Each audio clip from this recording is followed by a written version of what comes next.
Madam, మీ భర్తని నిర్దాక్షిణ్యంగా హత్య చేశారని ప్రజలంతా అనుకుంటున్నారు. అది నిజమేనా మేడం? దీనిపైన మీ సమాధానం ఏంటి? మేడం, అఖండానంద త్రిపాఠి కూడా మాయమయ్యారని అనుకుంటున్నారు. ఏంటి ఇది నిజమేనా?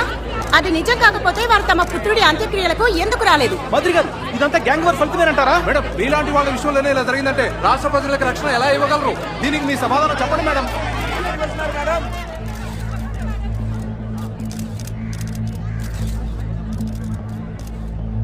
నేను